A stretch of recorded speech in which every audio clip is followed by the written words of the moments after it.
Саламатсыңарбы кымбаттуу 6 класстын окуучулары? Кутмандуу күнүңөр менен. Сабак болгон маанайыңар жакшыбы?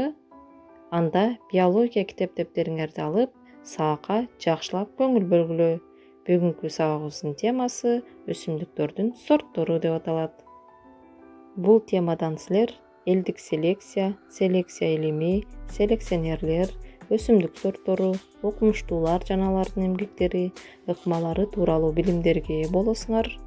Өсүмдүк сорттору менен анын жапайы тегин айырмалай аласыңар, окшоштуктарын аныктайсыңар. Өсүмдүк сортторунун жаратылыштагы жана адамдын өсүмдүктөрдүн тиричилигиндеги маанисин өздөштүрөсүңөр бүгүнкү сабакта. Алгач элдик селекция эмне экенин билип алалы. Байыркы мезгилдерде эле адамдар жапайы өсүмдүктөрдүн арасынан желе турган өсүмдүктөрдү издеп таап, алардын уруктарын, мөмөлөрүн, тамырларын пайдаланып, өз алдынча өстүрө баштаган. Өсүмдүк өстүрүү менен кошо анын жакшыраак түрлөрүн бөлүп алып, багып, улам көбөйтүүгө жетишкен. Ошонун натыйжасында элдик селекция пайда болгон. Селекция тандоо, ылгоо дегенди билдирет балдар. Селекциянын негизинде маданий өсүмдүктөрдүн көпчүлүгү өтө өзгөрүп кеткендиктен өзүнүн жапайы түпкү тегине такыр окшошкон эмес. Мына ошондуктан көпчүлүк учурда маданий өсүмдүктөрдүн келип чыгышын аныктоо өтө кыйынга турган ал. Сорт бул сырткы ички түзүлүшү, тиричилик функциялык белгилери, даамдык сапаты боюнча окшош, өзүнчө чарбалык мааниге ээ болгон жасалма жол менен алынган өсүмдүктөрдүн тобу. Бул жерде сүрөттө алманын бир нече сортторун, помидордун, башкача айтканда томаттын, таттуу перестин дагы бир нече сортторун карап турасыңар. Эми селекция илими деген эмне? Өсүмдүктүн сортторун алуунун жаңы жолдорун жана ыкмаларын селекция илими изилдейт.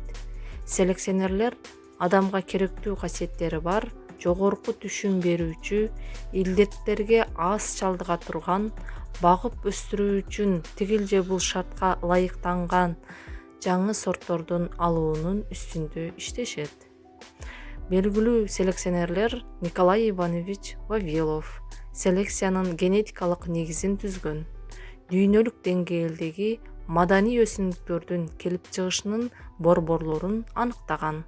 Иван Владимирович Мичурин илимий селекциянын негиздөөчүсү, мөмө дарактарынын сортторун түзүүгө зор салым кошкон. Орусияда алманын эле сорттору 500гө жеткен. Лютер Бьорбанк америкалык селекционер, садовник, мөмө жемиш өсүмдүктөрүнүн бир нече сортторун түзгөн. Кара өрүктүн данексиз сортун, өрүк менен кара өрүктүн гибридин, бүлдүркөндүн тикенсиз сортун чыгарган. Эми Кыргызстандын селекционерлерине кайрылалы. Кыргызстанда көрүнүктүү селекционерлер Любавина, Токоева, Ибрагимова, Бессенова күздүк буудайдын жогорку түшүмдүү сортторун иштеп чыгышкан. Мисалы, Лютенс 42, 1 гектардан түшүмү 90-110 центнерге барабар болгон.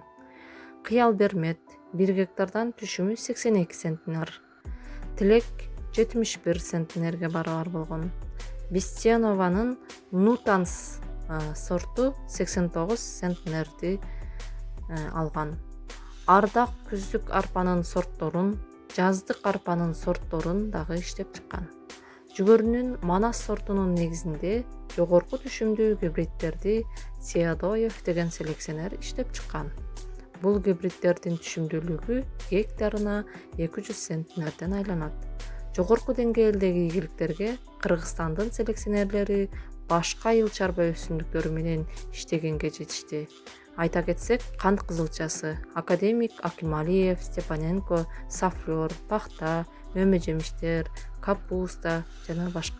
Селекционерлердин иши азыркы учурда өтө зарыл. Себеби дүйнө жүзүндөгү өсүмдүк өстүрүлүүчү жерлердин бардыгы дээрлик өздөштүрүлдү. Эми мындан ары тамак-аш проблемасын чечүүдө болгон айдоолорду кантип туура пайдалануу, жердин асылдуулугун жогорулатуу, түшүмдүү, азыктуулугу жогору сортторду кантип чыгарып колдонуу керек.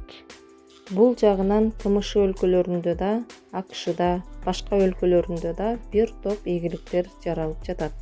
Мисалы, буудайдын гектарынан 50-70 центнер түшүм берүүчү кылкансыз бир, Аврора, Кавказ, Миронов 808 деген сорттору чыгарылган. Заманбап селекциянын жетишкен ийгиликтеринин бири гибридтердин түрлөр аралык түшүмсүздүгүн жок кылуу усулун иштеп чыгуу болду. Алгач бул усулду өткөн кылымдын 20-жылдарында россиялык окумуштуу Карпаченко капуста менен түрптү аргындаштырууда колдонууга жетишкен. Адам тарабынан жаратылган бул жаңы өсүмдүк капустага да, түрпкө да окшобогон. Алардын мөмөсү эки бөлүктөн туруп, жарымы капуста, жарымы түрпкө окшош болгон.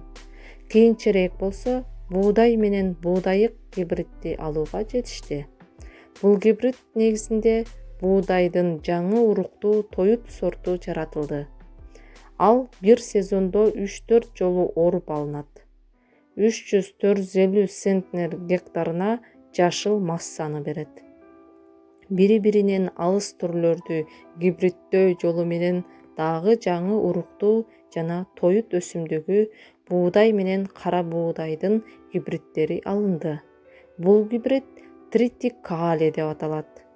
Буудай жана кара буудай унунун эң жакшы өзгөчөлүктөрүн камтыган бул өсүмдүк мол түшүмдүү, көп өлчөмдө жашыл масса топтойт жана жогорку даражада азыктык сапатка ээ. Өсүмдүк таанууда көбүнчө органикалык заттардын бир канча активдүү синтездөөчү, түшүмү жогору, чоң өлчөмү менен айырмалануучу полиплоид өсүмдүктөр да алынат.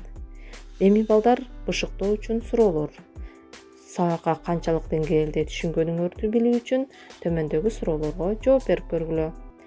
Селекция илими жана ал илимдин жетишкендиктери тууралуу эмнелерди билдиңер? Сорт деген эмне? Сен өсүмдүктөрдүн кандай сортторун билесиң? Мичурин жана Вавиловдун негизги эмгектери кайсылар болду? Ушулар жөнүндө түшүнүүңөрдү айтып берсеңер болот балдар. Жакшы, жогорку деңгээлде жооп бердиңер деген ишеничтемин. Анда үй тапшырмасын алып алгыла балдар. Китебиңерде параграф 55 өсүмдүктөрдүн сорттору деген теманы окуйсуңар. Николай Иванович Вавилов жана Иван Владимирович Мичуриндин автобиографиясы жана эмгектери тууралуу интернет блогдордон карап реферат жазасыңар балдар. Анда ушуну менен сабагыбыз аяктады. Кийинки сабактан учурашканча сак саламатта тургула.